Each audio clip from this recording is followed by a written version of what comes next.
Chers invités, bonsoir et bienvenue à cette cérémonie de présentation du dernier bébé, pour ne pas dire dernier ouvrage de Seydi Sow, romancier, nouvelliste, poète, dramaturge et grand prix du président de la République du Sénégal. Je voudrais saluer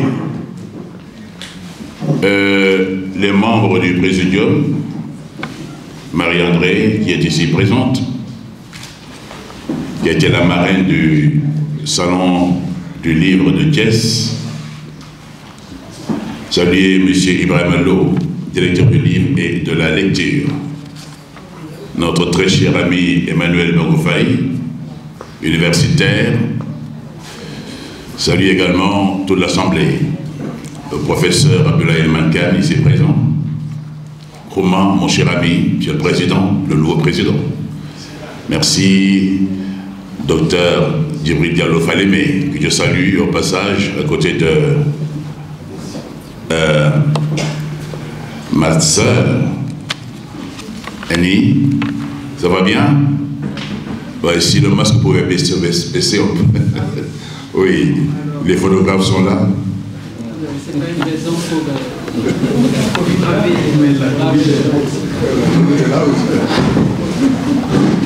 Et saluer le docteur Abdoulaye Diallo, directeur général d'Ahmad al Sénégal, qui nous reçoit. Merci mon cher ami, ta place était là-bas.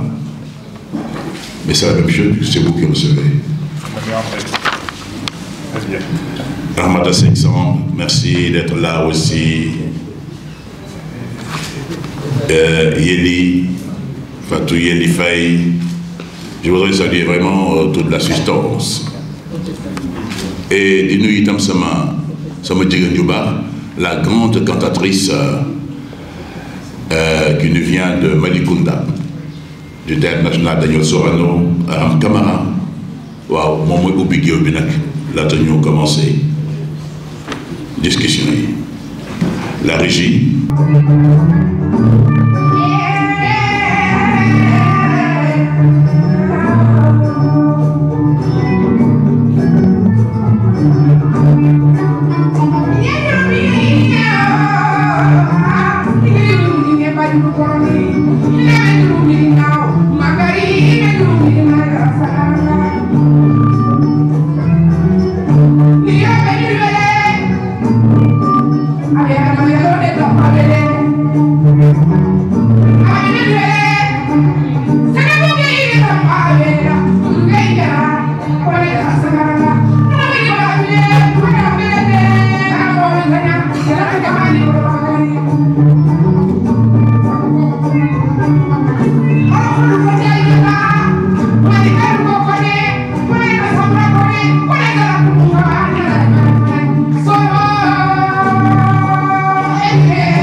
Toroɗam min ka toroɗam min somi jolama mi haala bambara somi jolama komi kaɗo fula e wonno tawan ko mabo an sa dañi ñan somi arani tawi komi sellani walla won ko gondi an ñalawma won tan nanowo toko so nde wonno an ka toroɗam min bangal goto tanan ko mabo jeeya ko demen bangal goɗɗo tanan ko finanke o jeeya ko mani to mifraɓe koratiɓe mi Seydi Sow kullo fila yesinaniye jalo tagi tesi nani sakare mali heri ni mali mano Sow kullo li tora kan toro di mesra de frade mesra mi ma frade Sow kullo Seydi me digi barikata ye kan digi kan mu barikata imana nyaga sigi bembele frade mi me frade jamlo jeri Etabaro, ni di taman solo kay mo sa demele, Abdoulaye Iliman kan, tanong se Hamidou, Alpase, samaran karomola, pakai sawan jumlah betengera, toyo don, jangan yule, fiam jamnya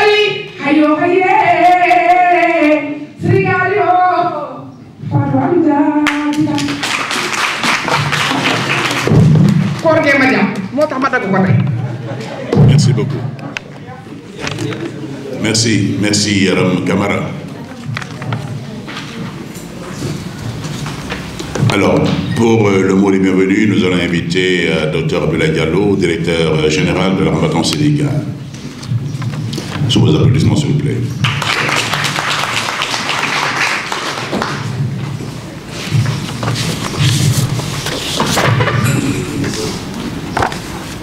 Merci, grand-pape. Alors, dire la bienvenue à des gens qui sont chez eux, c'est assez cocasse quand même. Il faut oser le faire. Mais comme il faut le faire, je vais m'atteler à cette plaisante tâche de vous dire, de vous rappeler que vous êtes chez vous. Voilà, s'il y en a qui l'ont oublié.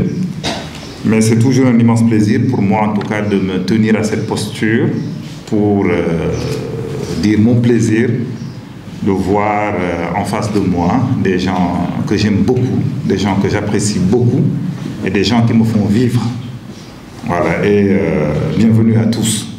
Et merci de prendre de votre temps pour être avec nous cet après-midi à l'occasion de cette cérémonie de lancement et dédicace du livre de Seydi Sow. Un livre que j'ai beaucoup lu et que j'ai beaucoup aimé.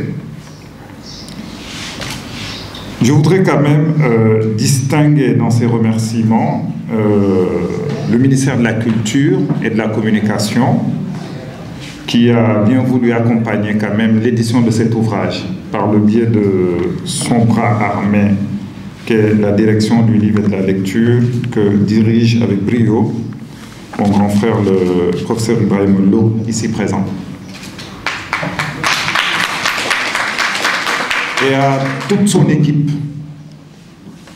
Il se confond avec son équipe de sorte que nous qui travaillons avec eux, nous nous limitons à dire la DLL. Quand nous disons la DLL, toute l'équipe de la DLL s'y retrouve. Ce n'est pas pour rien que Seydi leur a consacré, je pense, 2 pages dans ce livre, dédicace spéciale. C'est la DLL, ce sont nos partenaires, et puis merci quand même, monsieur le directeur. Cher grand frère. Mes remerciements également à notre auteur du jour, M. Seydi Sow. Seydi, tenez-vous bien, est le plus intellectuel des paysans. Voilà. Moi, c'est mon paysan qui m'aime beaucoup. Et l'affection qu'il a à mon endroit se manifeste à chaque fois que nous nous sommes donnés de nous rencontrer. Soit à des endroits comme celui-ci, à des activités comme celle à laquelle nous étions le week-end dernier, ou tout simplement quand il vient toquer à mon bureau. C'est Seydi Sow. Hier, mon fils Mamadou est allé à la mosquée avec un boubou que tu m'as offert. Parce qu'il est venu, il était habillé un peu serré, il ne pouvait pas aller à la mosquée.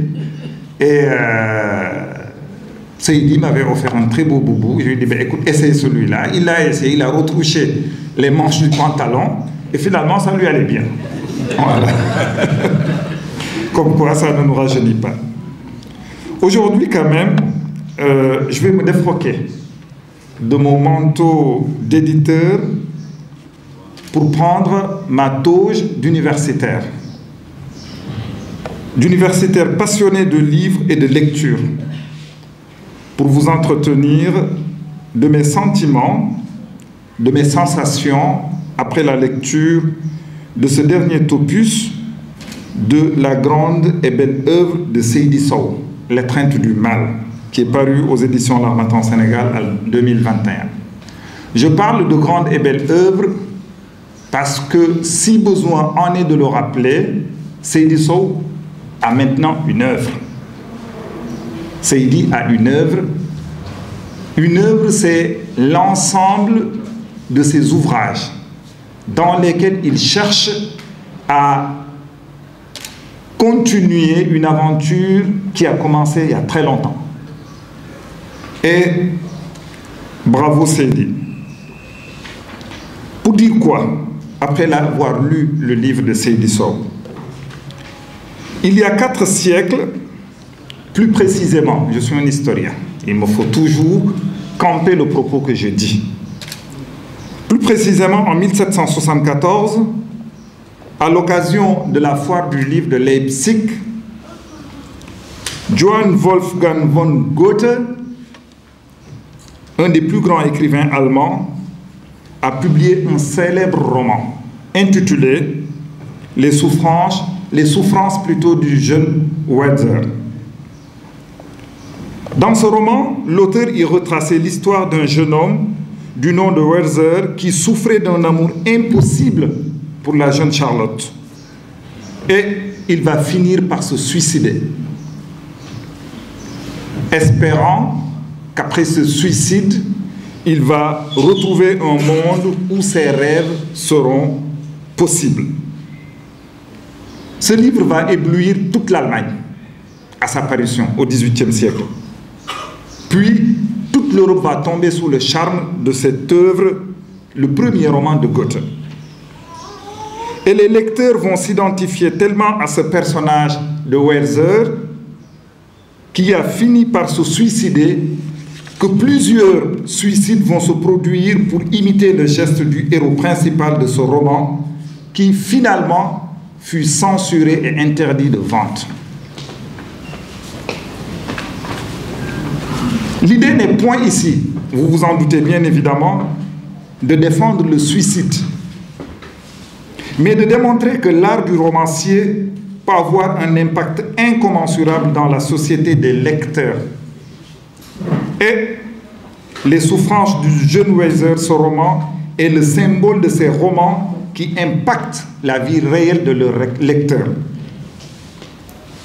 En lisant ce livre de Seydi Sow, L'étreinte du mal, Angèle, personnage principal, la mère de Frédéric, est une jeune journaliste passionnée et téméraire qui nous apparaît comme ces personnages capables de créer le phénomène d'identification et de poser cette passerelle entre la fiction et le réel. Elle est l'image de ces mentors et maîtres qui ont été rendus célèbres par la littérature de quelqu'un comme Robert Greene, auteur américain, connu pour ses livres sur le pouvoir, sur la séduction, mais aussi et surtout sur la manipulation. Ces figures inspirantes, capables de transformer des destinées. Elles sont parfois dans la vie réelle, parfois dans les romans, et tout dépend de l'art et de la capacité du romancier à rendre vivants et fascinants ses personnages principaux. Et de l'art du lecteur à se mettre à niveau de ces grands écrivains.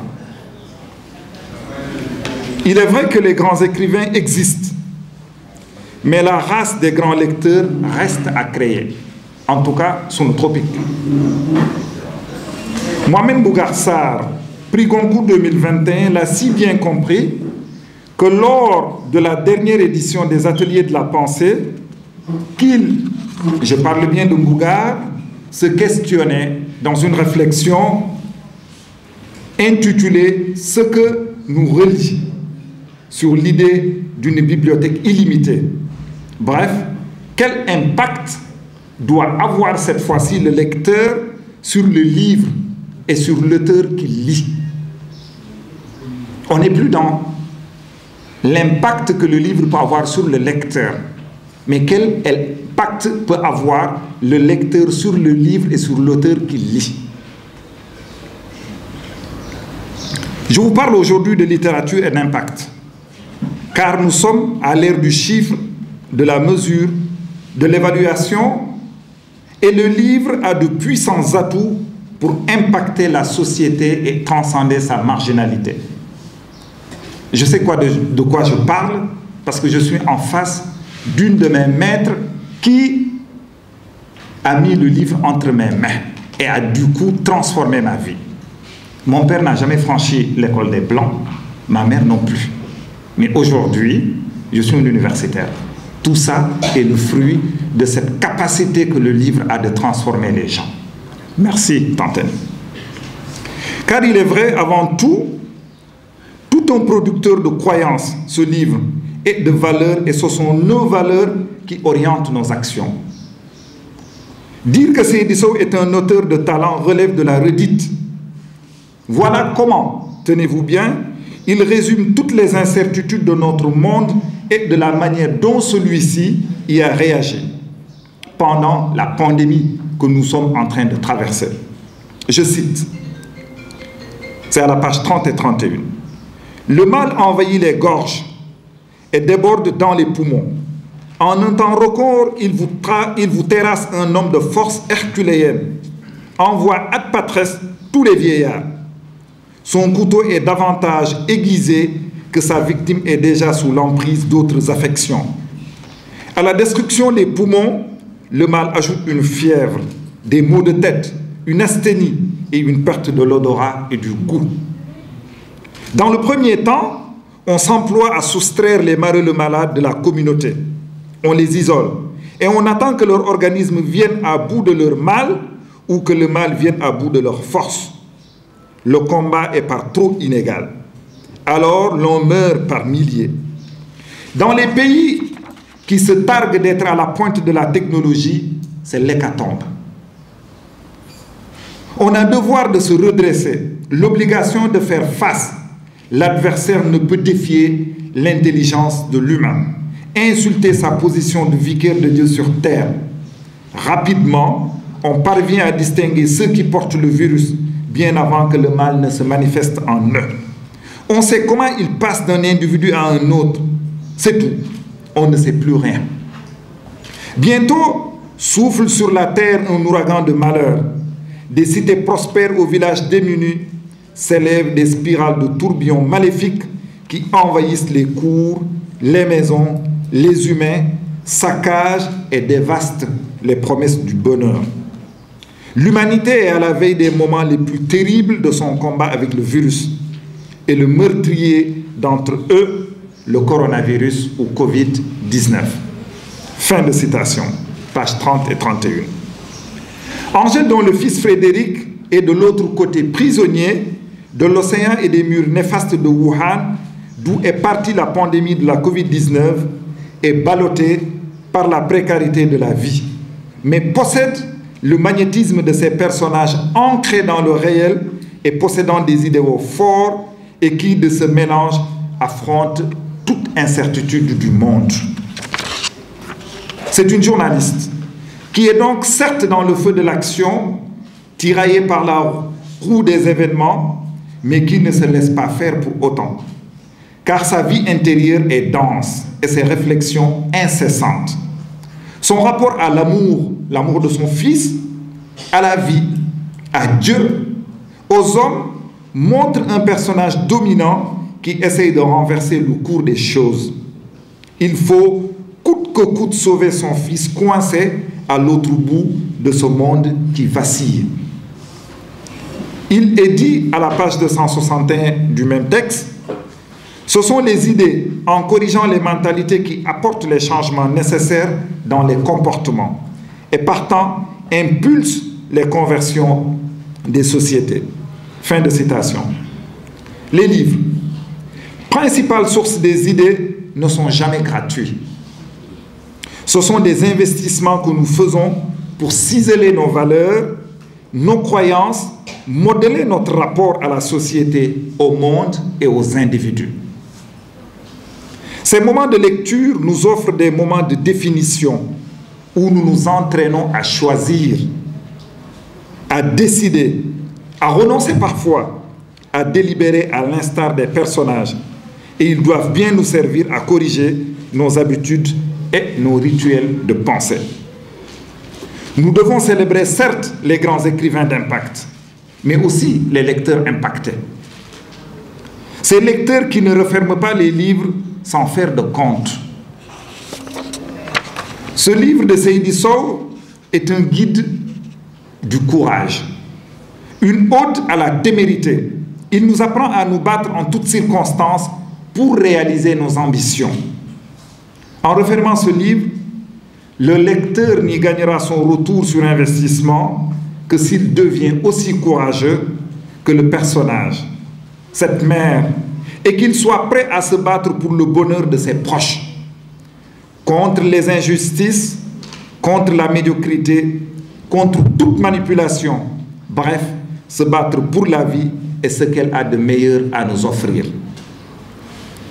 Les valeurs sont si essentielles que le romancier ne se limite pas à dire qu'Angèle est courageuse dès le début de son histoire, pour la caractériser et s'en arrêter là. Au contraire, il passe de longs mois de solitude à noircir du papier dans un labeur sans fin avec une armée de patience, non pas pour dire le courage de son personnage principal, mais pour le montrer. Que dis-je? Le démontrer avec force. Les valeurs sont comme ces grandes personnalités qui ne sortent jamais sans leur cortège. Et tout un cérémonial qui dessine et fait percevoir l'envergure d'une destinée supérieure. Il suffit de voir comment nos autorités se déplacent. Pour l'auteur, cette abondance de mots, c'est le cortège des valeurs. Ce sont des pages entières remplies de la présence imposante de l'écrivain dans le monde que produisent, car impact des personnages dans la vie réelle. Mais seuls les lecteurs préparés peuvent capter les dividendes de la lecture. Ces nombreux avantages auxquels le livre doit être identifié et qui constituent la légitimité supérieure qu'il peut imposer dans une société où l'inflation des informations, infox et intox, doit être identifiée. Des faits, des événements invite plutôt à ciseler son art et ses personnages pour être un gagnant dans cette cérémonie de l'attention qui gouverne nos sociétés et pouvoir enfin impacter la société à travers les lecteurs. Les souffrances du jeune Weser de Goethe avaient déclenché dans toute l'Europe une fièvre de lecture. Car un individu peut arriver à tel point à la maîtrise de son art et à une forte authenticité que ses productions ne laissent indemne aucun lecteur. Ce livre, j'en suis persuadé, vu son universalité, et du fait qu'il possède les qualités d'un grand roman, a tout l'air de ces livres impactants et ambitieux qui possèdent cette vibration à inspirer des individus de toutes sortes. Et ces meilleures versions de nous-mêmes produiront les meilleures versions de la société. Je vous remercie de votre attention. Merci, Dr Abdoulaye Diallo, administrateur général de la maison, Armenton, Sénégal. Merci pour cette belle note de lecture, c'est fantastique. Ça veut dire que tu as bien lu, tu l'as dit d'ailleurs. Ouais, moi j'ai eu la chance d'ailleurs de tout traverser l'ouvrage. Je crois que je vais commencer ce soir, parce que je viens de recevoir le livre. Bien que je sois parmi ceux qui ont posté. Et parce que lui, je raconte une petite histoire. Une ONG de la place avait sollicité mes services pour justement faire un travail de sensibilisation sur les mesures barrières. Il nous fallait au moins 3 personnes qui avaient été atteintes de Covid. Et ça, je le révèle. Lui, il sortait de l'hôpital et je l'ai appelé. J'ai dit, on remet la pression. Je dois faire une série d'émissions audio pour les radios communautaires. Et j'ai dit, il me faut un témoignage. Il me dit, mais pape, je suis fatigué. J'ai dit, non, il me faut ça. Le lendemain, je l'appelle. Il me dit, bon, je commence. J'ai laissé passer 3, 4 jours, 5 jours, j'ai rien eu. J'ai mis la pression encore. Il me dit, chérie, c'est le dans quoi. Oui.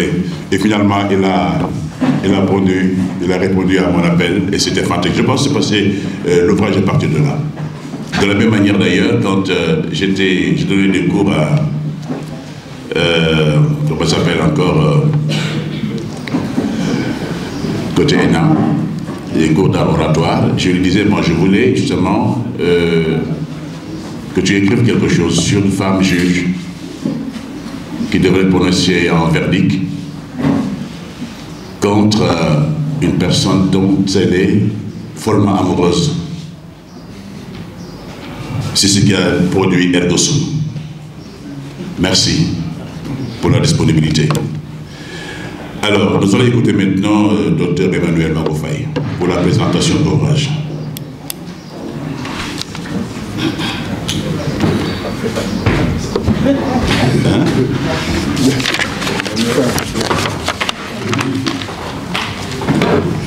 Merci, Père. Bonjour tout le monde. Alors, je me demande si le docteur Diallo n'a pas fait la présentation de l'ouvrage. Il l'a très bien faite. Non seulement il l'a très bien faite, mais il a répondu à une question que Seydi Sow m'a posée, sur laquelle je vais revenir plus tard. Je voudrais avant cela présenter mes plates excuses. La maître est là, on ne doit jamais la faire attendre. Ah, jamais, jamais. Nous ne mériterions pas de la faire attendre. C'est toujours un plaisir d'être avec elle. Elle nous couvre, elle nous accompagne, elle nous oriente. Nous étions il y a de cela 2 semaines à Thiès pour le salon du livre, dont elle était la marraine. Après le salon, nous avons fait, Seydi Sow et moi, un crochet aux sphères ministérielles de Diamniadio. Il vous fallait encore parler de livres. Et puis voilà, Seydi, je l'ai accusé aujourd'hui parce qu'il m'a parlé de ce truc. J'ai donné un avis. Après, l'avis écrit n'est pas venu. C'est pour cela que je me suis embrouillé tout à l'heure pendant que j'étais au bureau.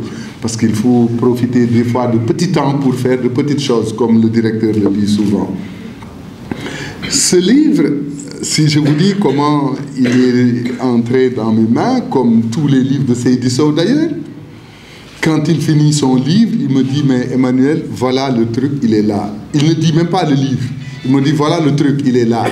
Je te donne, tu en fais ce que tu veux. Je dis, Seydi, moi j'ai un voyage à faire en France. Je dois aller apprendre. Man khamouma dara. Vraiment, man khamouma dara. Je ne connais absolument rien. Je suis encore en apprentissage. Et Dieu sait, et ça je le dis sous le contrôle de la maître qui est encore là, je n'ai jamais appris autant que je suis arrivé à l'université. Je passe tout mon temps à apprendre. Quand je suis avec vous, c'est toujours des moments d'apprentissage, mais extraordinaires. Professeur, merci aussi d'avoir honoré de votre présence le Salon du Livre de Thiès. J'étais là-bas encore. Et voilà, vous êtes toujours un infatigable. Et c'est comme ça, allant à Bordeaux, donc, que, en fait, Seydi Sow me remet le livre. Je dis, mais Seydi, moi, je dois aller apprendre. Si tu me donnes le livre, je n'apprendrai pas, je vais encore rester avec ce livre, etc. Malgré tout, il insiste et j'amène le livre. Mais ce qui s'est passé, c'est que mon séjour a été vraiment perturbé. Parce qu'au lieu de venir apprendre et voir des choses pour lesquelles j'étais venu, bonjour Fatou Yeli,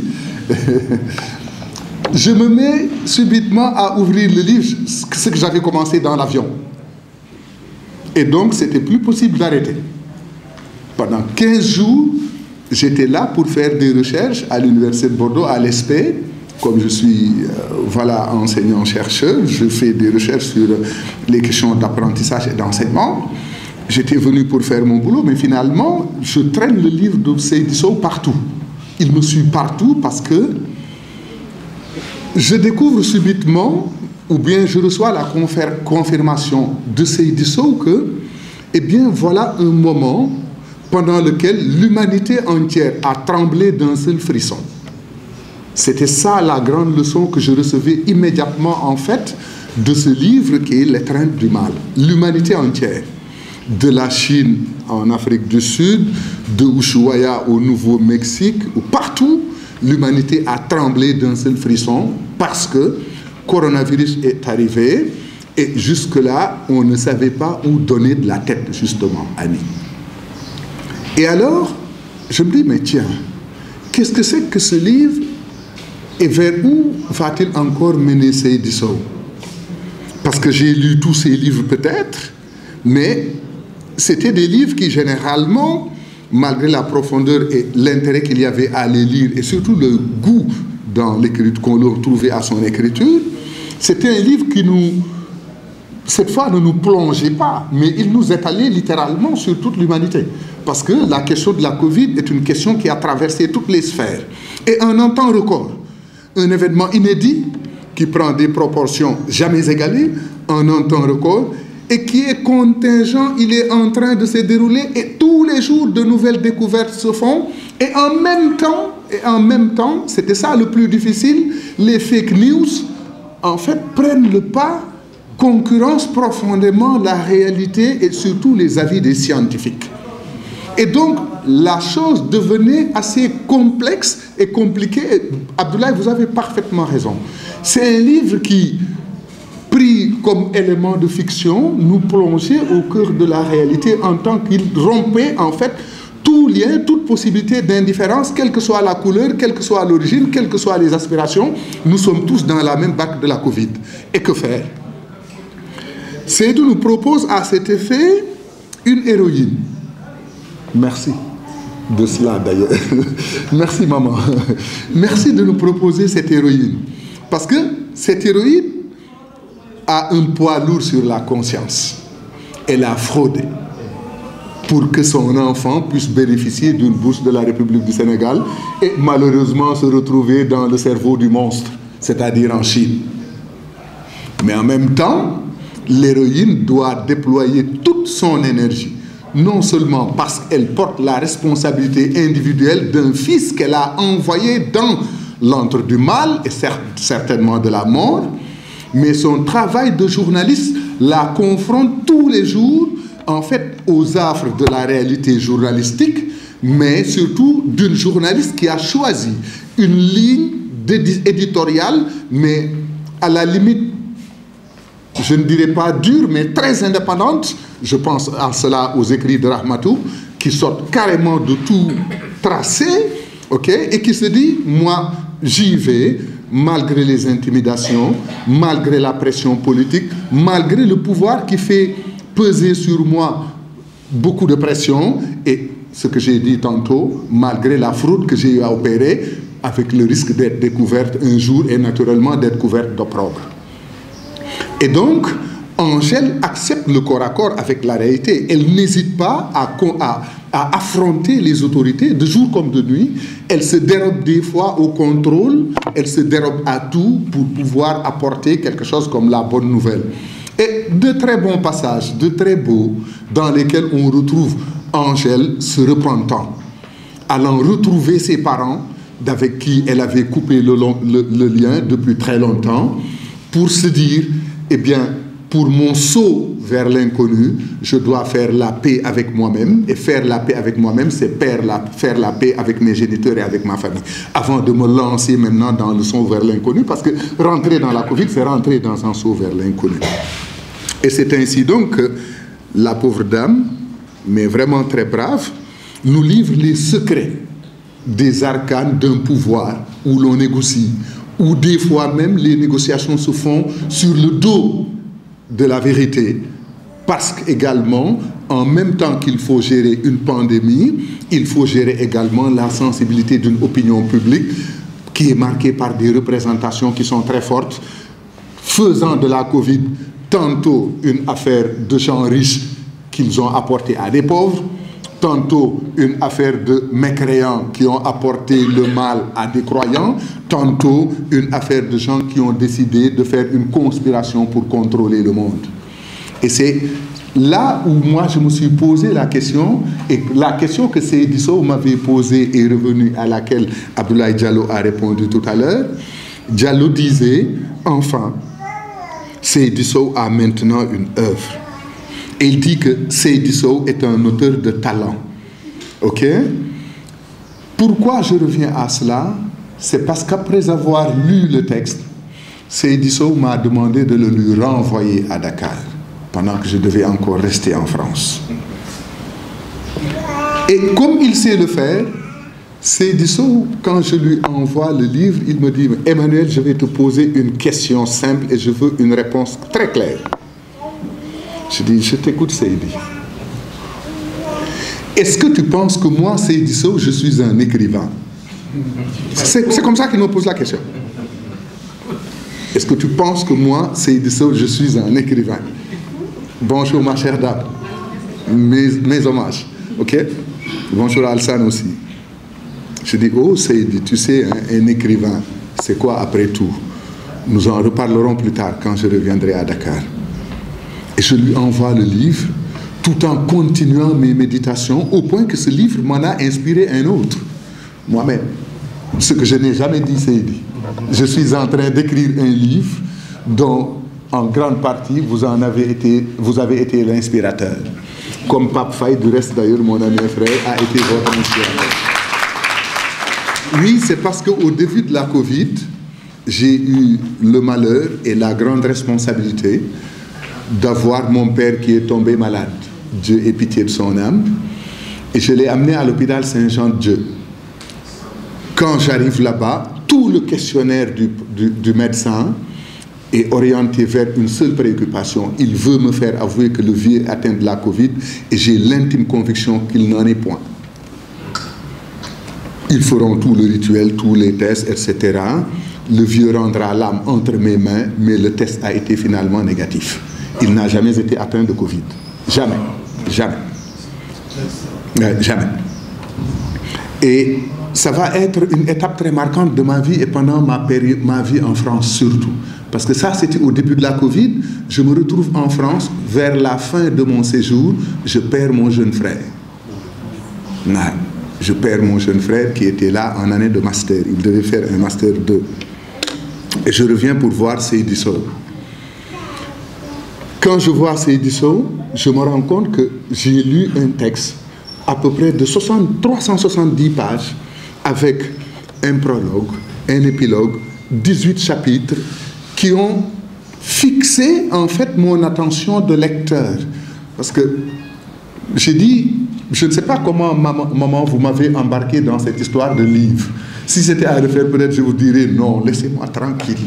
Parce que les livres, je ne sais pas, à Nicoli aussi, oui. Voilà. Je me dis, qu'est-ce que cela veut dire? Quelqu'un qui a écrit au moins une vingtaine de livres, au moins, j'en suis certain, ça, c'est certain, je ne connais pas le nombre exact, qui a reçu le grand prix du président de la République pour les lettres, qui me pose la question de savoir si véritablement il est un écrivain. Qu'est donc l'écrivain? Et plusieurs images, dont 4, passent dans ma tête et dans ma mémoire. L'une me pousse vers Balzac, qui griffonne tout le temps, qui trace tout le temps maman, qui fait toujours des schémas de livres, quitte à n'en pas finir certains. À la fin de sa vie, Balzac a fait 120 ébauches de livres. Naturellement, il ne les a pas écrits tous. Ensuite, je vois le Kundera de l'insoutenable légèreté de l'être. Oui, ce livre est un livre qui nous rappelle l'insoutenable légèreté de l'être. On tient tous, chacun d'entre nous tient à son moi, à ce qu'il est ou à la perception qu'il a de lui. Mais on oublie tous que notre vie et nos vies ne tiennent généralement qu'à un fil. Dieu vous garde, bien entendu. Mais que seulement ce fil pouvait se rompre à tout moment. Nous n'en étions nullement les maîtres. Et je me dis, mais attends, quel est ce coronavirus dont on parle depuis des mois, depuis des années? Tous les coronavirus réunis, en fait, ne remplissent pas la tasse avec laquelle je prends le café le matin, moi. Ah oui, les coronavirus réunis ne remplissent pas la tasse avec laquelle je prends le petit déjeuner le matin. Et pourtant, le coronavirus a semé toute la terreur sur le monde et a permis aux êtres humains, forts comme faibles, puissants, riches comme pauvres, mais également hommes comme femmes, de se rappeler de leurs conditions uniques d'hommes et de femmes, d'êtres humains, autrement dit, qui non seulement ont une responsabilité historique désormais vis-à-vis d'eux-mêmes, mais surtout le coronavirus nous dit qu'il faut vivre autrement. En d'autres termes donc, je découvre qu'avec ce coronavirus, nous avons une nouvelle responsabilité vis-à-vis de l'humanité tout entière. Il faudra vivre avec le coronavirus, mais il faudra inventer une autre forme. Paix à toutes les âmes qu'il a emportées. Paix à toutes les âmes qu'il a emportées. On comprend combien c'est dur quand on a perdu en un temps record beaucoup de personnes qui étaient autour de nous. Eh bien, Seydi, je dis que j'ai vu dans l'écriture le Balzac qui traînait, je voyais de l'autre côté également l'insoutenable légèreté de l'être de Koundera, mais je découvre quelque part un Sembène Ousmane. Oui, Sembène Ousmane, parce que le Sembène Ousmane qui met en scène des personnages comme Fatou Kiné Ndiaye Diop. Si vous vous souvenez un peu de Fatou Kiné, en vérité, Fatou Kiné est une autre figure qui annonce bel et bien la figure d'Angèle. Dans tout ce qu'elle focalise d'humanité, de force, mais également de caractère et de refus. Angèle est en fait tout cela en même temps. Mais en plus d'être profondément humaine, c'est-à-dire socialement bien ancrée dans une société dont elle partage aussi bien les valeurs que les préoccupations. Mais elle n'accepte pas d'être, comme le dit Frédéric Nietzsche, professeur, un élément du troupeau. Angèle n'est pas un élément du troupeau. Elle est rebelle au troupeau. Elle refuse le troupeau. Il faut renverser les valeurs. Et c'est cela qui la porte, en fait, au point de pouvoir dire finalement, je me passe de jugement. Qu'on me juge ou pas, l'essentiel c'est de sauver des vies humaines, à commencer par la vie de mon propre fils. Et donc, Angèle avance comme cela pour se faire, excusez-moi, le porte-parole d'un ensemble de préoccupations et le porte-drapeau d'une société qui lutte et qui refuse. Oui, c'est dit. Les peuples qui vivent sont des peuples qui luttent. Mais là, nous retrouvons également une héroïne qui lutte du début à la fin. Elle sera atteinte de Covid, bien entendu. Je passe rapidement sur ce sujet. Il me semble que ce n'est pas le plus important. C'est un prétexte juste qui porte l'héroïne. Mais ce qui est le plus important, c'est dans cette figure de Ousmane Sembène que j'ai évoquée tantôt, c'est comment l'être arrive à transcender la réalité sociale pour lui donner sens. Donner du sens à la réalité sociale. Et c'est ce que tente Angèle dans toute son action. Et enfin, et c'est par là que je vais finir, bien entendu, en revenant à la question de Seydi Sow, je me suis dit, mais il y a une affinité très nette, très simple, entre l'écriture, et là je parle d'autre chose, l'écriture de Seydi Sow et quelque part l'écriture des romans de Ousmane Sembène. Au moins dans une chose. C'est un texte simple à lire, dont le vocabulaire n'a rien de compliqué. Les tournures syntaxiques, grammaticales n'ont rien de compliqué. Et en fait, c'est une écriture mate. Elle va droit au but, elle va directement vers ce qu'elle considère comme la réalité-fiction. Là, je parle de réalité-fiction. Parce qu'en vérité, c'est un texte qui engendre ce que nous appelons réalité, du moins les représentations que nous en avons, et ce que nous appelons véritablement fiction, qui n'en est pas une, mais qui est une perception de la réalité, si je le dis sous le contrôle du professeur. Et ainsi donc, je me disais que Seydi Sow, alors, à la question de savoir si c'est un écrivain, je dirais que ce n'est pas seulement un écrivain, Seydi Sow. Seydi Sow est un humaniste. C'est quelqu'un qui a le souci de la transmission, de léguer quelque chose à la postérité et à l'humanité. Dieu fasse que dans 100 ans, ou dans 200 ans, qu'il se tienne ici ou ailleurs, des rencontres autour de l'œuvre de Seydi Sow. Parce que ce sont des rencontres qui vont éclairer le monde sur la vie au 21e siècle. Les livres de Seydi Sow qu'il écrit depuis quelques années, depuis, je crois, Netio, au moins jusqu'à présent, ou peut-être même avant, mais c'est des livres qui retracent toute l'histoire de la fin du XXe siècle au début du XXIe siècle. Et en cela, je prie Dieu qu'il vous donne longue vie, ainsi qu'à tous ceux qui sont ici, mais que surtout ces œuvres puissent nous survivre et qu'elles soient lues. Enfin, monsieur le directeur, je sais que c'est ça votre souci aussi, produire de bons livres et qu'ils soient lus. C'est ce que nous tentons de faire, naturellement, un peu partout, à Thiès, aux sphères ministérielles, aujourd'hui, ailleurs, parce que c'est voilà, dans cela que nous trouvons un peu de sens. Je voudrais vous remercier infiniment de m'avoir écouté et vous rendre un brillant hommage. Merci beaucoup. Bien, voilà. Attention. Merci. Merci. Le livre. Ah, il y a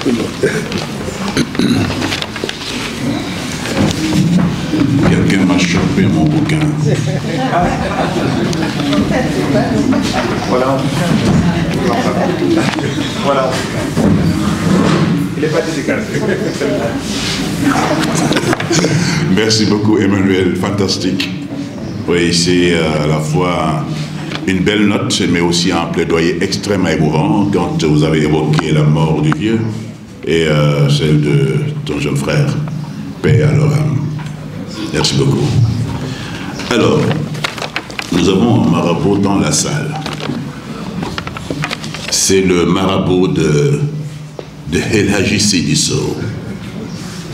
C'est le docteur Djibril Diallo Falémé. Je voudrais vous demander de l'accueillir.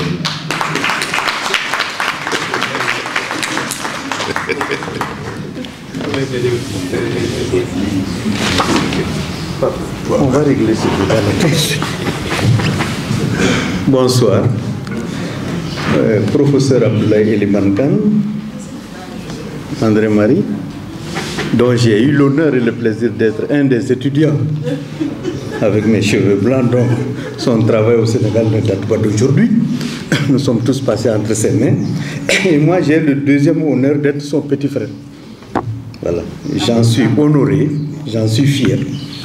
Monsieur le directeur du livre, Monsieur Ouma, président de Mouridia, l'association des intellectuels mourides, Madame Ramatoulaye Seck Sam, Grand Prix du chef de l'État 2017, mes amis dans la salle, écrivains et professeurs, Annie Koli, la sœur qui n'arrête pas de me titiller les oreilles, Fatou Yeli, Madame Aram Kamara, notre chère chanteuse à l'association des écrivains. Mesdames, Messieurs de la famille Seydi Sow, il y a un débat entre Seydi Sow et moi qui trouve aujourd'hui sa solution. J'ai toujours dit aux gens que c'est Seydi le marabout. Mais Seydi est arrivé à convaincre les gens en disant que c'est moi qui suis son marabout, au point que l'autre l'a répété publiquement.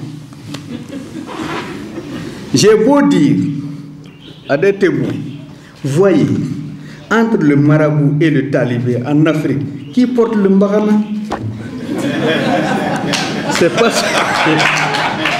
C'est pas suffisant comme argument. Les gens disent oui, mais...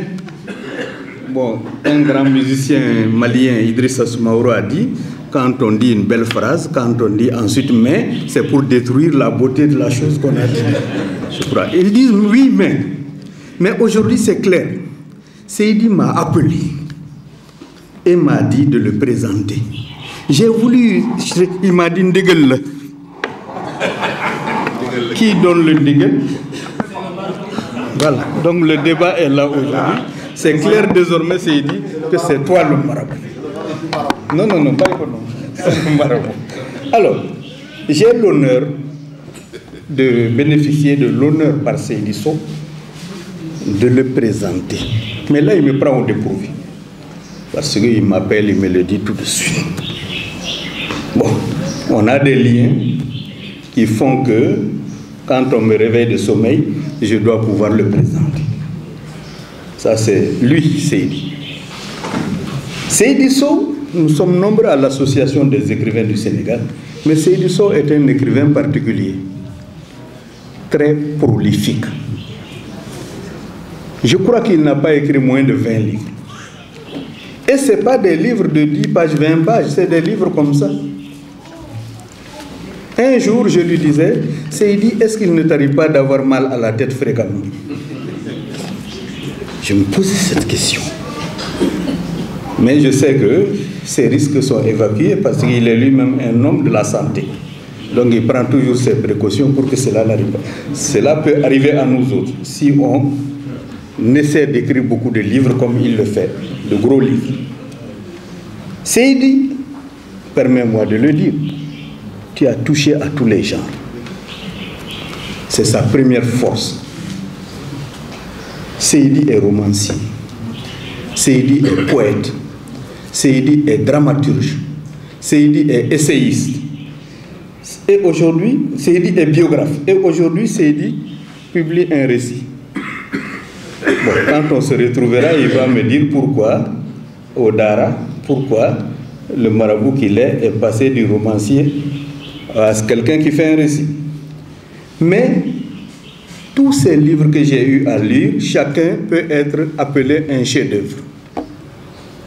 Parce que Seydi a une plume extraordinairement dense. Seydi, ce qui frappe encore chez Seydi, c'est que Seydi est un homme d'une culture extrêmement vaste. Tu peux discuter de Seydi, de tout ce que tu veux. Les arbres, pourquoi ils vivent, n'est-ce pas? Les singes, pourquoi ils vont boire à la rivière. Seydi est capable de discuter avec toi de tout et de te dire des explications qui peuvent te convaincre. Je parle ailleurs, Seydi, sa grande connaissance de l'islam. Ce n'est pas hasard qui m'amène à dire qu'il est mon marabout. Seydi est foncièrement ancré dans les valeurs de l'islam. Il connaît le Coran sur le bout de ses doigts. Donc je disais qu'il a touché à tout, pour ne pas dire touche à tout.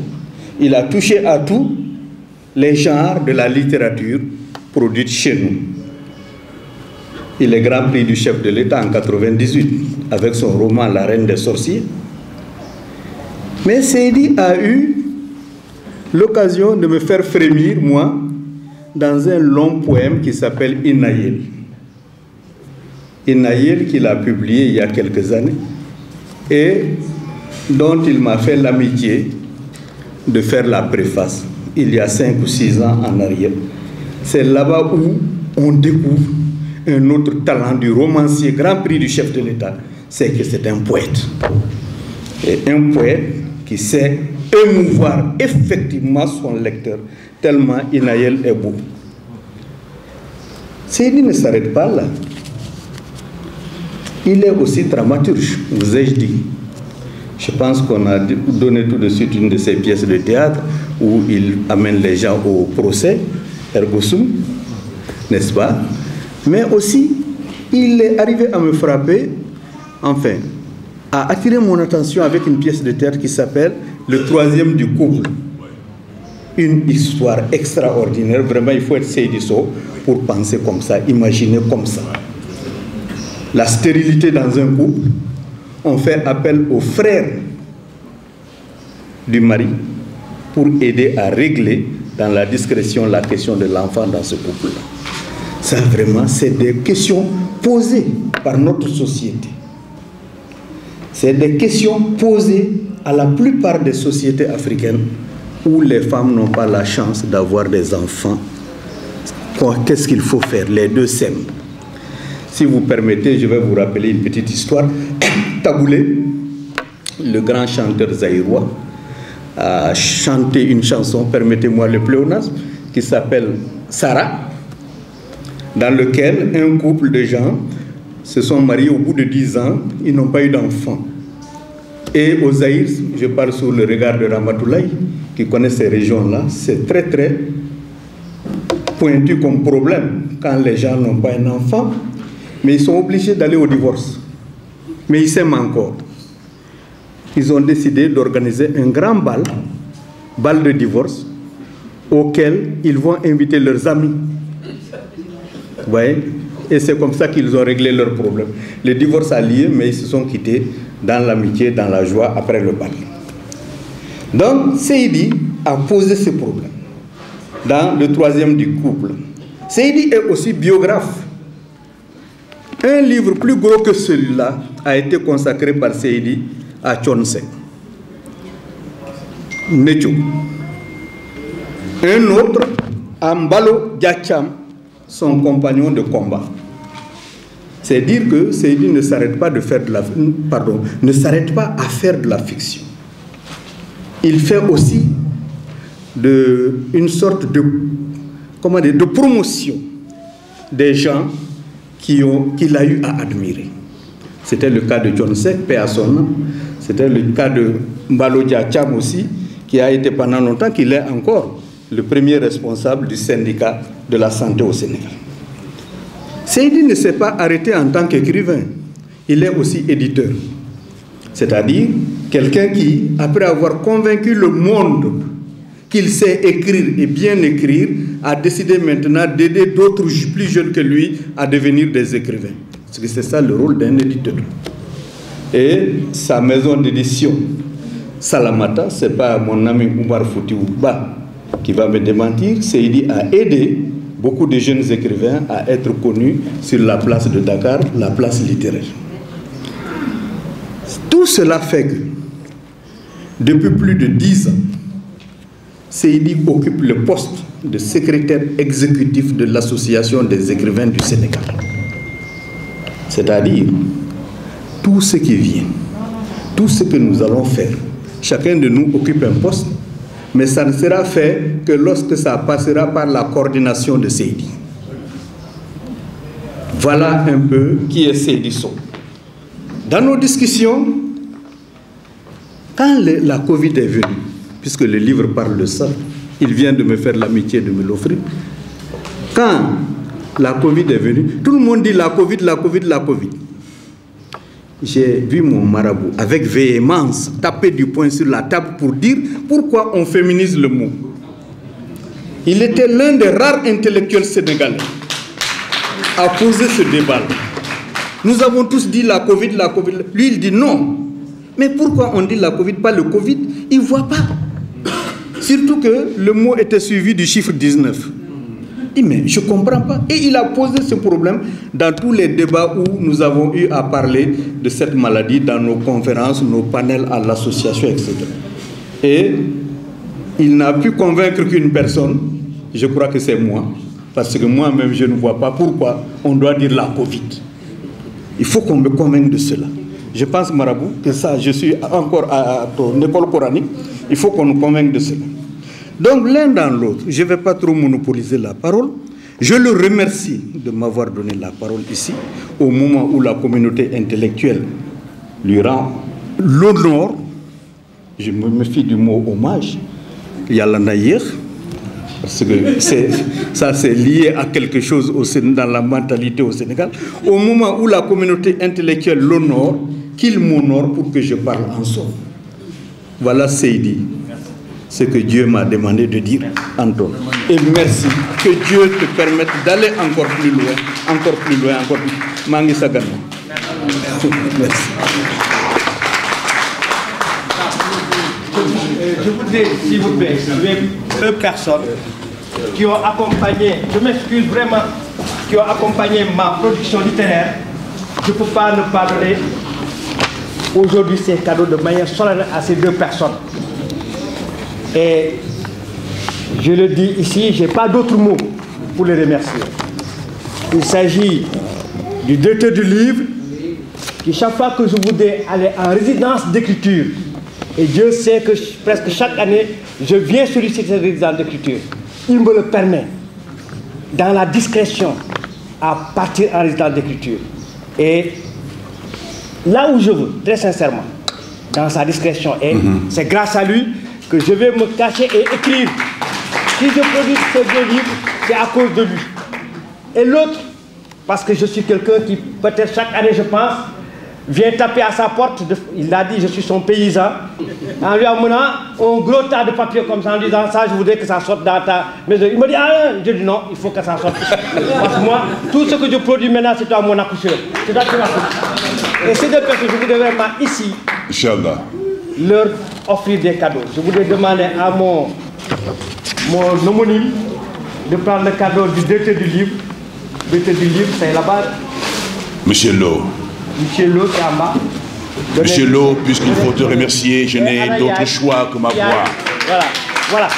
Monsieur Lo, puisqu'il faut te remercier, je n'ai d'autre choix que mes mots. Puisqu'il faut te remercier, je n'ai d'autre choix que mon verbe.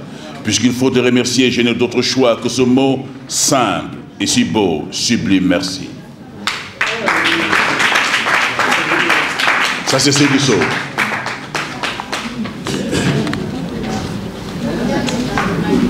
C'est toi qui donnes. Merci que l'on offre qu'aux âmes pleines de mansuétude Merci que chaque jour, tu conquiers par ta générosité. Merci qui ne fleurit que sur des lèvres où germe la reconnaissance. Alors à tous les quatre coins du monde, je dis merci, merci mon cher ami, merci mon bienfaiteur. Et vraiment, c'est quelque chose de fantastique. Avant même que tu ne viennes, j'avais dit à Seydi, qui nous barré. Et je ne suis pas le seul à le dire, il n'est pas le seul à le dire. Il nous a accompagnés, nous, quand nous faisons nos vers croisés à travers les régions du Sénégal. Il nous accompagne.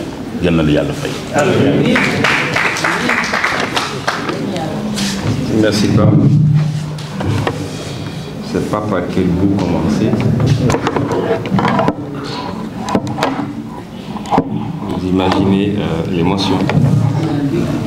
Mais enfin, il y a une barre.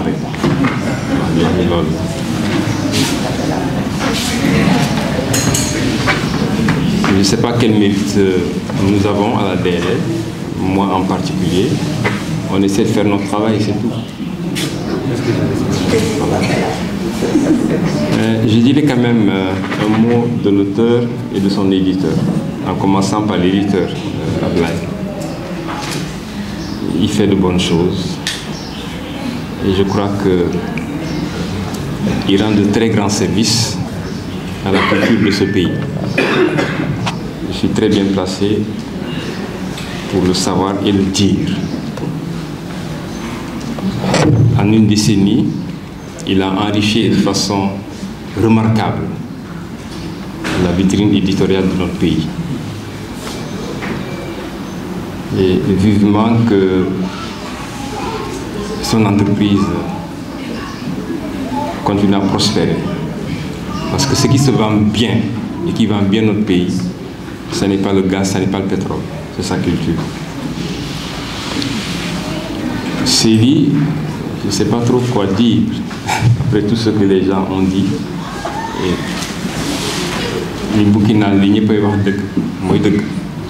C'est ça que je confirme. J'ai eu la chance de tenir entre mes mains la première mouture de Lutin du Mal quand il est rentré de sa résidence d'écriture. C'est extraordinaire. Il m'arrive de me poser cette question-là et de la partager avec d'autres. C'est quoi sa source d'inspiration? Masha'Allah, c'est quoi cette force? C'est terrible. Nous échangeons beaucoup. Mais à certains moments, je baisse les armes parce que je ne peux pas suivre le rythme de la réflexion et de l'écriture. Mais ce sur quoi je voudrais terminer, c'est peut-être cette générosité extraordinaire. Hier encore, je ne dis pas avant-hier, je dis hier, aux alentours de 20h, un de tes auteurs m'a appelé. De Podor. C'est quelqu'un qui s'essaie à l'écriture, qui n'est pas si jeune que ça. Un premier roman à 78 ans, il faut le faire. Mais ce que j'ai senti de ce moment d'échange avec votre auteur, c'est cette volonté d'aller encore plus loin. Et vous, éditeurs, vous avez cette responsabilité et elle est lourde. Je le disais il y a une semaine à Sali, d'être à côté des gens qui pensent qu'ils peuvent enrichir la créativité dans notre pays. Alors, accompagner comme ça des gens, non seulement ceux de Dakar, mais aussi ceux des terroirs, du Foulalou profond, du Pakao, c'est ça aussi la générosité. Moi, je tiens à le dire, simplement en témoignant. C'est quand on parvient à conjuguer ensemble toutes ces synergies que nous contribuerons à bâtir ce pays que nous avons et qui nous est si cher. Je suis un peu embêté, j'ai honte d'ailleurs parce que je n'ai pas lu cet ouvrage. Les bons textes, en tout cas ceux que je flaire comme étant de bons textes, je préfère ne pas les lire là. Je préfère avoir du temps. avant qu'il ne devienne Goncourt, j'ai lu Mbougar dans un avion entre Jeddah et Dakar. Quand on est cloîtré 8 heures dans un vol, on a du temps pour lire. C'est ce que je me promets de faire avec le train du mal. Mais si je comprends bien ce que Abdoulaye et Emmanuel ont dit de cet ouvrage-là, j'ai dit peut-être bien que Seydi est en train de répondre à une des questions, personnellement, qui me préoccupe beaucoup. C'est quoi la mission de l'écrivain? Est-ce qu'il faut continuer à rêver, à raconter des choses, etc. Mais est-ce qu'il faut aussi, comme l'ont fait, professeur,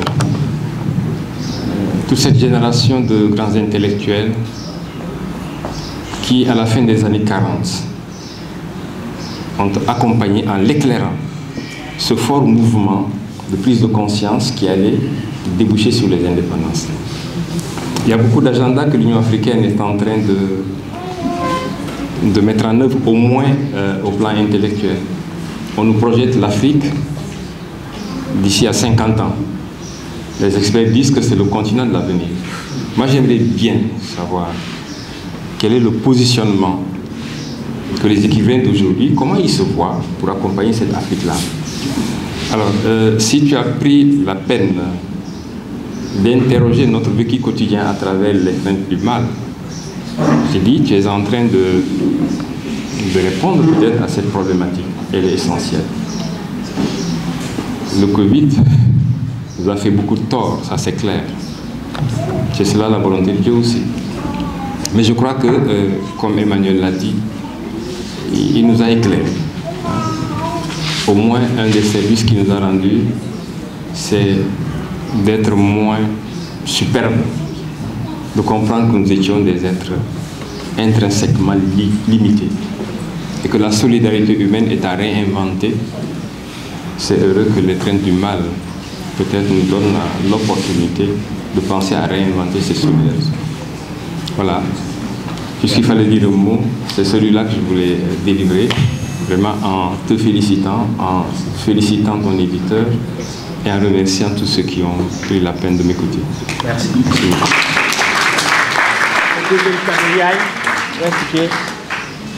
Bon, viens, la plupart.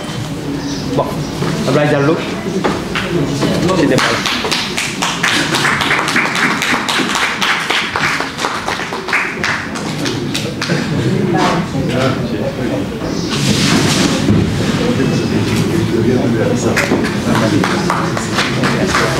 Et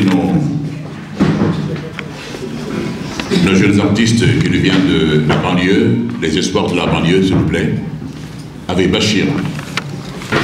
Nous allons vous mettre dans une ambiance d'animation. Croyez-nous, nous sommes dans des moments de communion. Dans un contexte de communication. Le scénario concocté a été imaginé pour vous. Vous en êtes les principaux destinataires. Comme on dit, rallier l'utile à l'agréable. Les amis, la PCO. Armatan Sénégal. D'où vient le signal? Secteur du livre, de la lecture et de l'édition. Dans quel cadre? Dans le cadre de cette cérémonie de présentation du livre intitulé L'étreinte du mal, dont l'auteur est Seydi Sow. Carte d'identité de l'auteur. Seydi Sow. Né en 1954 à Koungheul. Seydi Sow a passé une grande partie de sa jeunesse à Kolda. Après le BEPC, il réussit le concours d'entrée à l'école des agents sanitaires de Saint-Louis. Il est sorti major de cette école et est affecté à Gent-Pathé comme chef de poste médical dans le domaine de la santé. Comme dans plusieurs structures sanitaires du pays. Il a occupé des postes significatifs. En 1986, il publie son premier roman intitulé Ministère du Nouveau Niche de l'édition Harmattan de Paris. Puis la reine du Saucier, qui remporte en 1998 le grand prix du chef de l'État pour les lettres.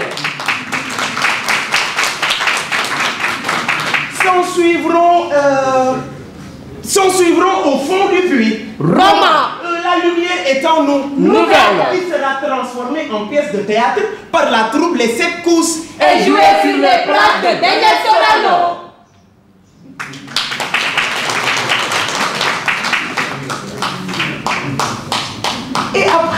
pièce, retenez bien, après cette pièce, il revient encore au fond du puits. Roman. Traduite en anglais par l'université Harare. Debout mon enfant. Qui obtiendra le 2e prix du roman des lycéens du Sénégal.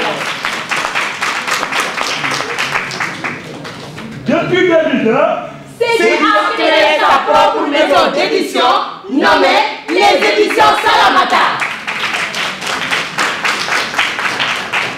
Le temps ne nous permet pas d'étaler ici tout le parcours de l'auteur. Ses mérites et ses distinctions. Nous vous en avons donné une fenêtre. Maintenant, parlons du livre. Oui, parlons-en. L'étreinte du mal. Tiens.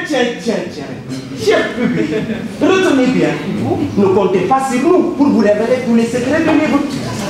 Nous n'allons point vous dire tous les détails du livre. Sinon, personne n'allait acheter. Et Seydi aurait écrit pour rien. Et si Seydi a écrit, c'est pour être lu. Et pour lire, il faut débourser et acheter. Acheter pour soutenir l'auteur. Acheter pour soutenir l'éditeur. Acheter pour promouvoir l'industrie du livre et de l'édition. L'étreinte du mal. Elle a toujours crié à son fort intérieur que la Covid-19 ou le coronavirus n'existe pas. Elle a toujours pris ça comme une fake news. Dans ce livre, l'auteur nous parle de la pandémie de la coronavirus. Ce cortège d'émotions et de souvenirs dont le seul auteur est Covid-19. Et avec sa superbe plume, Seydi nous plante dans les tripes et nous fait voyager à travers les lettres et les mots. Si le champ de l'écriture est une arène, Seydi est le gladiateur qui n'hésite pas à y descendre.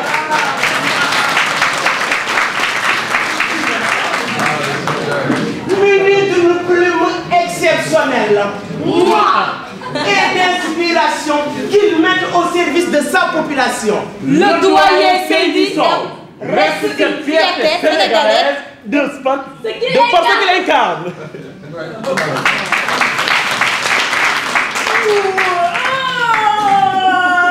Une cérémonie mémorable. Cérémonie de présentation du livre L'étreinte du mal de Seydi Sow. Famille, amis, collègues, passionnés et autres réunis pour célébrer ce bébé. Ça c'est vraiment hyper, ultra, extra, méga, giga, terra, important et pertinent.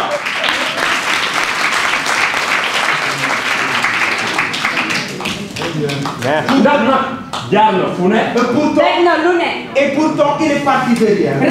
Dans les ténèbres. Volonté. Abnégation. Le doyen Seydi Sow. Waaxu dajeeg obstacle. Jéggi buntu yëpp ubbeeku nocturne.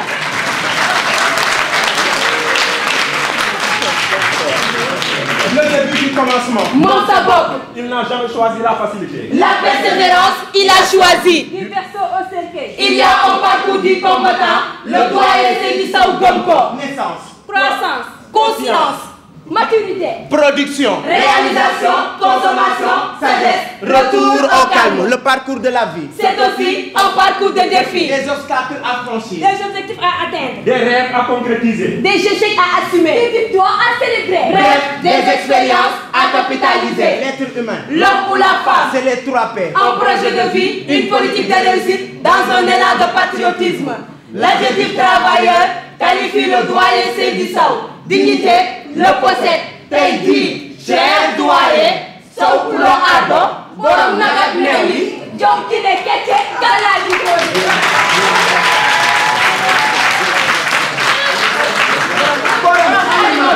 Le mérite et la reconnaissance vous chantent. Jammu wale Madina, la la la, wale Madina, jammu wale Banyagara, Cheikh Omaro Foutiou, Tala Omaro Khalpula.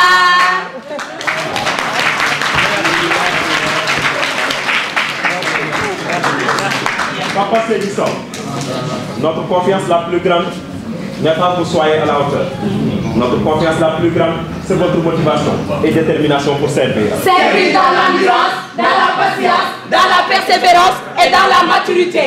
Car le plus que parfait n'existe pas. C'est du domaine divin. L'imparfait n'est pas une bonne résultat. Il faut avancer. Le parfait est une voie. Nous devons tous nous y mettre. C'est ton idéal. Une fois atteint, l'étape suivante est celle de viser l'excellence. Aux initiateurs de ces cérémonies, nous vous disons activité, pertinente, organisation, satisfaisante, impact positif. L'histoire retiendra cette date signée, cachée.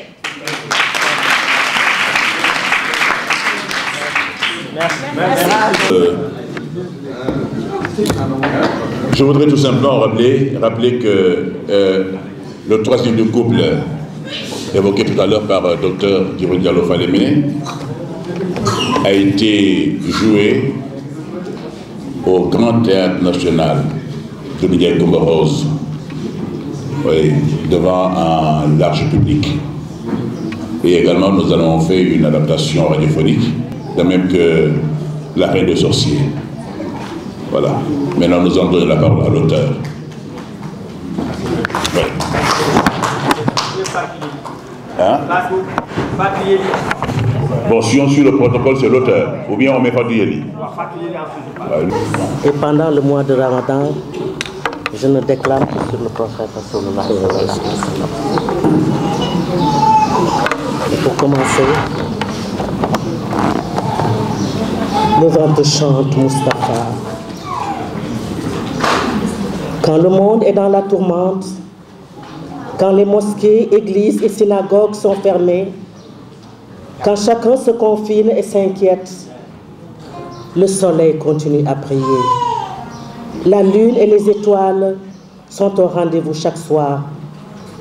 Le vent continue à souffler. Le vent te chante, toi l'intercesseur. Viens à notre secours dans ce monde confiné. Car nous continuons à prier dans le secret de nos chambres confinées. À présent, les mosquées sont logées dans nos cœurs, les zaouïas dans nos âmes, les minarets aux confins de nos yeux. Mais le vent souffle toujours et il te chante, Mustapha. Le vent te chante, Mustapha, de sa voix grave et persuasive, de sa voix douce et lénifiante, de sa voix grave et mélodieuse. Ô toi l'intercesseur, ô toi le digne d'éloge, sourd des envoyés, ma voix en rythme alterné ondule et caresse tes pas. Mon ombre te suit. Sur tes traces, il marque et refait le chemin d'Arafat. Sur tes traces, il glorifie et chante le retour à Médina. Sur tes pas, elle fait retentir Bilal le muezzin, Abou Bakr l'ami fidèle, Omar le véridique, Ousmane le pieux, Ali l'endurant. Ô prophète de la miséricorde, ô prophète de l'imama, le vent te chante en rythme halluciné. Dans sa ronde envoûtée, il imite et brise le mouvement des vagues. En tourbillon cadencé, il tourne et torpille Shaitan le lapidé. Nabil Mustafa alayhi salatu wa salam. Je te chante du fond de mon âme exaltée. Je te chante du fond de mon être régénéré. Je te chante du fond de ma vie ressourcée. Je me suis abreuvé de tes salades, désaltéré du nectar céleste de ton parfum, Ya Rasulallah. De vert sombre, je me suis habillé, pris la couleur des feuilles. Pour toi, Ya Rasulallah, le vert sombre, Mutramatan, Tulou Ya Nabi Allah. Ô Rasul al-Rahma, ô toi l'intercesseur, j'ai pris la tendresse Salama, la nourrice au lait béni. J'ai adopté le pas d'Abdul Muttalib, le grand-père chéri qui ne vivait que pour toi. J'ai adopté le pas d'Abdul Muttalib, le grand-père chéri qui ne vivait pas que toi. J'ai suivi pas à pas les nuages, dans ma retraite inachevée, dans ma joie de te sentir aujourd'hui et demain pour l'éternité.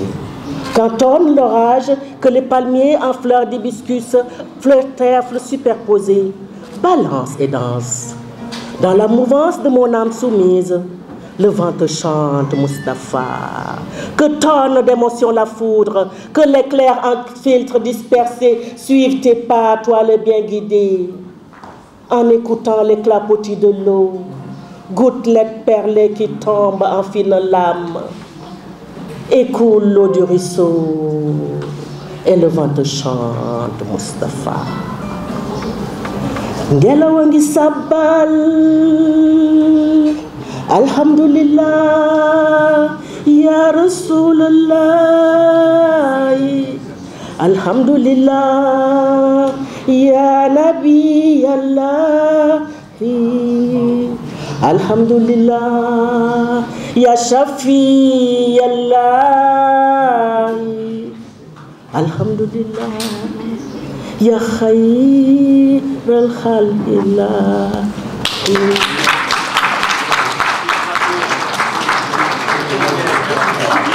Merci Fatou Yeli, merci la maman des slameurs. Je voudrais inviter un jeune qui s'appelle Sori.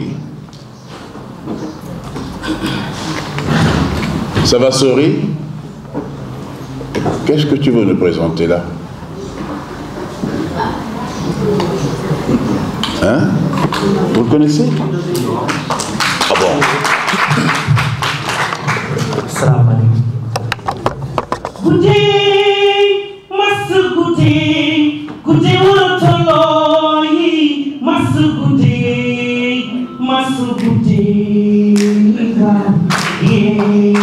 khale, yumi, nila kubuge, wow.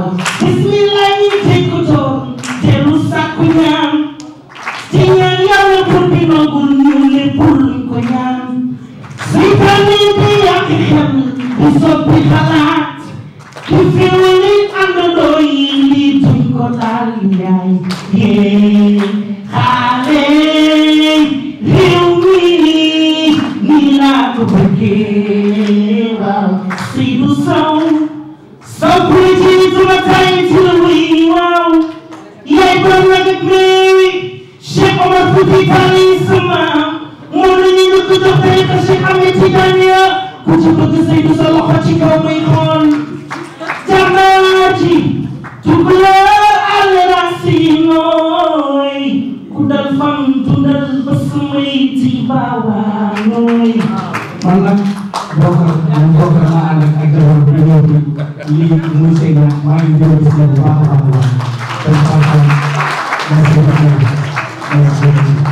toute la journée. Assalamu alaikum wa rahmatullahi wa barakatuh ta'ala. Que de contentement, que de plaisir. Doublement d'abord, en tant que musulman aujourd'hui.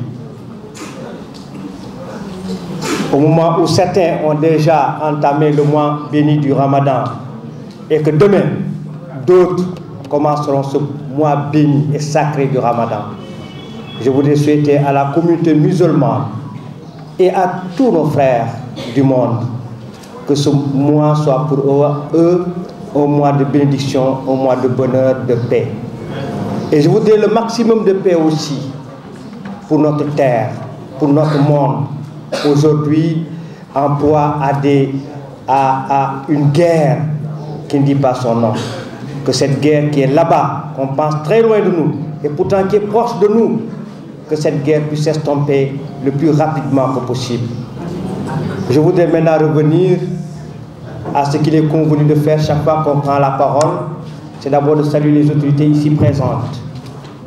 Madame André-Marie Diagne, Madame la professeure, vous qui avez accompagné beaucoup d'intellectuels, merci d'être venu et merci d'avoir voulu présider. C'est de la modestie, c'est de l'humilité, cette dame-là. Voilà ce qu'on appelle une interface d'intellectuels. Elle n'était pas pressentie. Elle était venue sans avoir à l'idée qu'elle allait être au présidium. Racine Senghor a eu un empêchement parce que Madame Youma Fall, beaucoup certainement connaissent cette dame-là, a eu son enfant qui a pris un boulon et l'a mis dans son nez. Et on a appelé Racine en urgence à Kaolack. Et ils étaient à l'hôpital. Il a demandé à ce qu'on puisse vraiment supplier à son absence. J'avais pressenti le professeur Abdoulaye Elimane Kane, mais la générosité du professeur Abdoulaye Elimane Kane m'a fait glisser vers la grande dame, et c'est normal. Voilà, c'est normal, il fut la marraine. Je crois que les dames sont à l'honneur. Quand je regarde Ramatou Seck Samb, quand je regarde Ndeye Kodoufal, quand je regarde Nicoli, quand je regarde Aram Kamara, quand je regarde toutes ces dames qui sont là, en commençant évidemment par ma soeur Oulay Sow qui est là. Je voudrais même demander à ma soeur de se lever pour que tout le monde puisse la voir. Oulay, lève-toi juste une minute. Une minute. J'ai partagé mon enfance avec cette femme-là. Elle est merveilleuse. Mais si je dis citer toutes les dames qui sont venues m'accompagner, je suis entouré que de dames. Annie, chez moi, il n'y a que des dames, il n'y a que des femmes. Elles sont toutes là. Les Sophie, les Rougui, les Diena Badem, les Dado, elles sont toutes là. Si j'oublie, on va me... certainement, on va me couper la tête, les Naba, ainsi que toutes mes filles. Parce que Dieu m'a gratifié que des filles, puis au dernier moment, il m'a donné un garçon. Et je les remercie. Elles sont toutes là, m'accompagnant. Je voudrais vous remercier. Mais remercier aussi le docteur Emmanuel Magoufaye. Il a raison. Je l'ai pris au pied levé. Ils sont nombreux, ceux qui accompagnent ma production littéraire, dans la discrétion. Parce que nous, nous savons que français bi te dëgg-dëgg nañu waxante dëgg professeurs yi ñoo ko xam dañ ciy juux rek suñu bindee bu mu jeex dañ leen ñu koy jëbbal dañuy xool leen li ñu bind est-ce que aw na yoon ñoom ñooy jubbanti dans le calme dans la discrétion duñ ci wax dara ay suñ doon wax lambaay ñaaw mais duñu wax dara in petto ñu ne lii baaxut lii jubut lii du français waxal lii en rahmatou hein?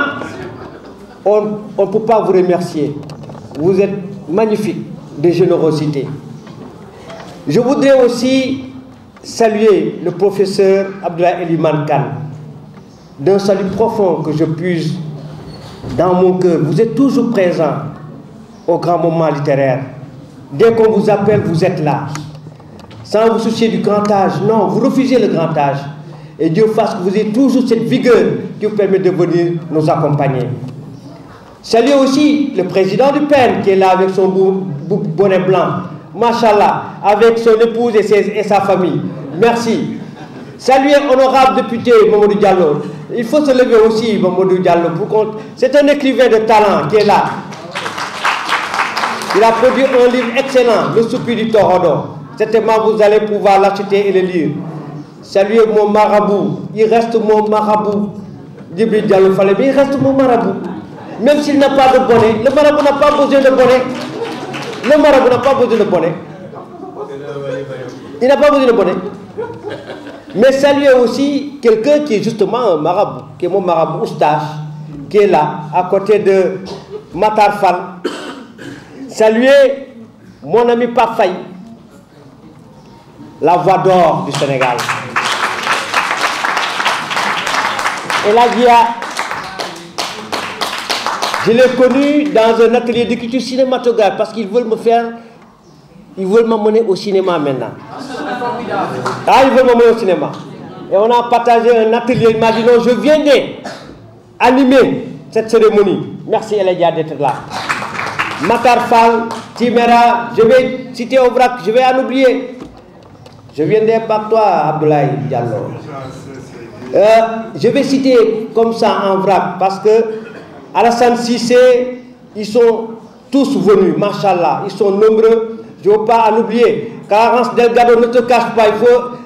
Voilà, c'est lui qui m'a poussé à écrire un scénario. Il m'a dit, Seydi, vas-y, écris un scénario. Je dis, mais c'est Clarence, je n'ai jamais écrit de scénario. Il m'a remis quelque chose, il m'a dit, vas-y, inspire-toi de ce scénario-là. Et je lui ai produit quelque chose, il m'a dit, mais c'est très bien, c'est formidable. Et Joseph Sagna, qui est derrière lui, qui est son producteur, m'a dit, non, il faut qu'on l'amène. Il va faire un stage d'écriture cinématographique. Je suis parti. Je crois que je suis revenu un peu avec quelques connaissances de cinéma. On va voir ce que ça va donner. Mais je salue Ousmane Diallo, mon neveu. Où est-ce qu'il est? Je ne l'ai pas vu. Avec sa femme, son épouse. Lui, c'est à la fois un accompagnateur. Parce que chaque fois que je sors un livre, il m'achète tous les livres. Il ne cherche pas, il ne pose pas de questions. Je suis certain encore qu'il a cassé la baraque. Ablad, je suis certain que mon neveu a cassé encore la baraque. Ça, c'est sûr. Merci, Ousmane. Ta seule présence était déjà largement suffisante. Merci Fatou Diallo et son mari d'être là. Merci Mbalo, c'est celui qui soigne mes ordinateurs, mes portables et tout. Il est là avec sa femme. Et sa femme, merci Mbalo. Merci Oumar Foutiou. Oumar Foutiou, où est-ce qu'il est? Il était là en tout cas. Oumar Foutiou, je te salue, c'est mon auteur préféré. Et c'est lui et c'est moi qui produit ses livres. Merci Fatou Yeli pour cette belle poésie. Merci à Condé, c'est elle qui me vend des billets à un prix très diminué, très réduit. Chaque fois que je parle, elle me vend des billets à tarif réduit. Merci. Merci professeur Mbod. Je ne sais pas où est-ce qu'il est, mais je l'ai vu tantôt. Je voudrais, parce que je ne peux que remercier tous ceux qui sont présents ici. Merci Ibou Guissé, qui est venu représenter Mamadou Guissé, qui est venu depuis Mbour. Qu'on me pardonne si j'ai oublié. Wallahi, je veux citer tout le monde. Mais vous êtes si nombreux. Et vous bousculez dans mon cœur, rempli d'affection pour vous. Voici Ousmane Baké qui est là. Je voudrais remercier tout le monde. Ceux que j'ai nommés comme ceux que je n'ai pas nommés. Vous êtes tous dans mes remerciements. Merci. Remercier toute la salle.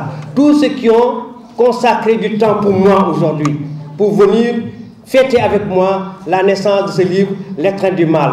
Je voudrais faire une mention spéciale à ma lectrice. Colonel Moumargué, vous ne m'avez pas dit son nom, mais je suis certain qu'elle est là. Ma lectrice, celle qui avait lu, voilà, celle qui avait lu mon livre, Le Talibé. Voilà, celle qui a lu mon livre, Le Talibé. Merci d'être venu. Merci tout le monde. Merci tout le monde d'être venu. Je ne voudrais pas vous retenir davantage. Je ne peux que vous remercier. Merci. C'est dit. Mais mon colonel ou mon général s'est terré derrière, là, en silence. Derrière le professeur. Hein? Derrière le professeur. Merci bien. Merci, colonel. Merci, colonel Moumargué, président du PEN Sénégal, au nom de l'Association des écrivains. Merci d'être là. Alors, nous allons maintenant écouter Marie-André. Voilà. Hein? Pour son mot de fin. Merci.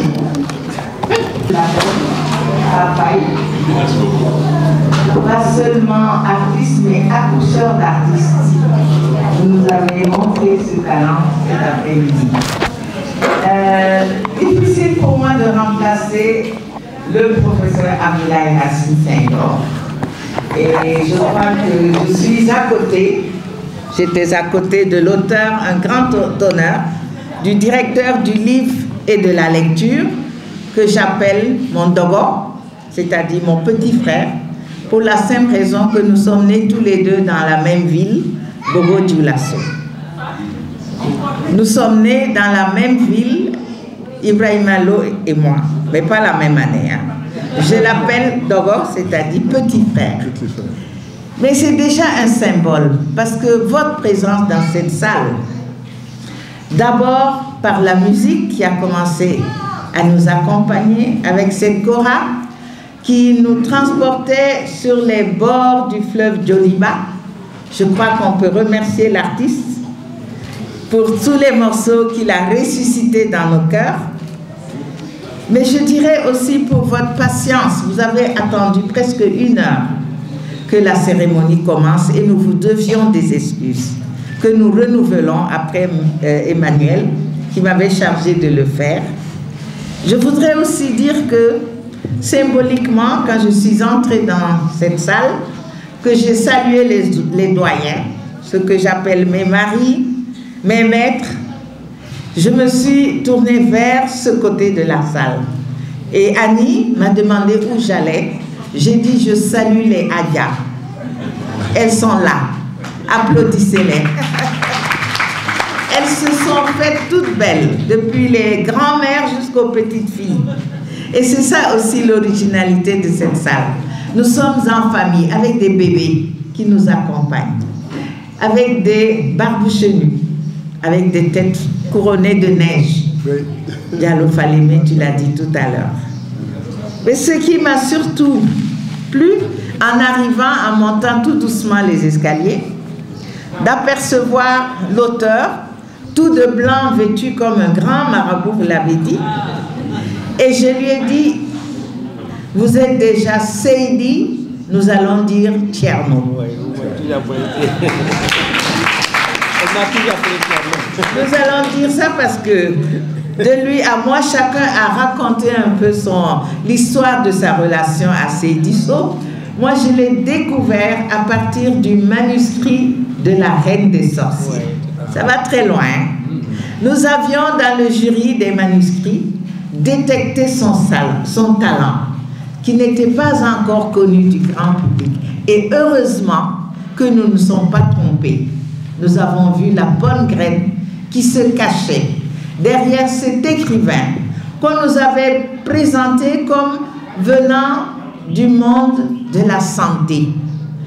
Je ne vais pas avoir l'outrecuidance de dire, mais que viennent faire les gens de la santé dans la littérature? Regardez sur les rayons de l'Harmattan, vous allez voir que les meilleurs livres sont écrits par des médecins. N'est-ce pas, monsieur le directeur? Que je salue, ainsi que vous tous dans cette salle, pour aller vers ce que je vais appeler toujours la symbolique de cette cérémonie. De là où j'étais à côté du professeur Eliman Khan, je regardais la nappe de votre table, monsieur le directeur. Et je me suis dit, c'est une couverture tissée. Regardez-la. C'est tout un symbole, à la fois de notre art traditionnel, rattrapé par la modernité, certes, mais toujours présent. Mais c'est aussi autour de nous les photos de ces grands esprits qui hantent cette salle. Et vous regardez, nous n'avons que des doyens et des doyennes qui vont nous porter bonheur. Et c'est ce bonheur-là qui resplendit avec le boubou de Seydi Sow cet après-midi. Seydi, on l'a dit, il en est peut-être à son 20e ouvrage. Et le marabout a eu raison de dire qu'il a touché, comme lui-même d'ailleurs, il est à bonne école, hein? Il a touché à tous les genres littéraires. Il a touché à tous les genres littéraires. Avec la même aisance. Mais je dirais, contrairement, monsieur le directeur, que j'interpelle, monsieur le directeur général, à beaucoup de jeunes écrivains qui vont un peu trop vite en besogne. Ce n'est pas le cas de Seydi Sow. Avant qu'il n'accouche, entre guillemets, d'un ouvrage, il est scrupuleux. Il scrute, il interroge, il demande des lectures pour s'assurer, vous l'avez dit, est-ce que c'est bien comme ça qu'on le dit? Est-ce qu'il n'y a pas de coquille? Est-ce qu'il n'y a pas? Et ça, c'est d'abord l'écrivain qui a à cœur de prendre son lecteur en considération. Et pour ça, il mérite des applaudissements. Il mérite notre reconnaissance. Car tout à l'heure, monsieur le directeur général, dans votre belle intervention, qui pouvait suffire pour l'après-midi, vous avez interpellé Seydi Sow en nous demandant et en lui demandant ce que le lecteur apportait à l'auteur et au livre. Et vous étiez en plein cœur de cette métaphore du vampire que Michel Tournier a trouvé pour dire qu'un livre, en fait, n'est complet, n'est vivant, n'est vigoureux que lorsque vous tous, lecteurs et lectrices, vous lui aurez prêté votre sang, votre imagination, votre sensibilité, lorsque vous aurez donné vie aux mots qui pour le moment sont morts, ils sont cachés. Une fois que vous aurez lu, votre imagination aura fait ce travail de compléter ce que, dans son atelier d'écriture, Seydou Sow a conçu, un peu comme Pénélope, qui tous les jours tisse et le soir défait à la quête de la perfection. Et c'est cela le travail de Seydou Sow qu'il faut admirer, et il faut aussi rappeler, si je ne me trompe, qu'il est le secrétaire général de l'Association des écrivains du Sénégal. Il ne l'a pas dit. C'est très important que nous ayons un secrétaire aussi vigilant. Parce que vous l'avez tous dit, l'écrivain a une place aujourd'hui dans nos sociétés. Et lire l'étreinte du mal, c'est remonter très loin dans l'Antiquité. Remonter à des fabulistes comme Ésope, ou alors plus proche de nous, La Fontaine, qui écrivit les animaux malades de la peste, pour nous demander qu'est-ce qu'une pandémie peut faire à l'être humain, qu'est-ce qu'une pandémie peut changer dans une société, dans une communauté. Et si vous relisez les animaux malades de la peste, vous verrez que à cause de cette pandémie, les hypocrisies, les égoïsmes, les mensonges que nous cachons derrière nos postures de président, de roi, de chef, et j'en passe, vont tous apparaître. Nous sommes des êtres qui n'aimons pas trop la vérité. Pourquoi? Parce que notre ego est surdimensionné. Et Dieu, de temps en temps, dans sa clémence, nous envoie ce genre de calamité dont nous n'osons même pas dire le nom. Est-ce un nom féminin ou masculin? Jusqu'à présent, nous ne pouvons pas trancher.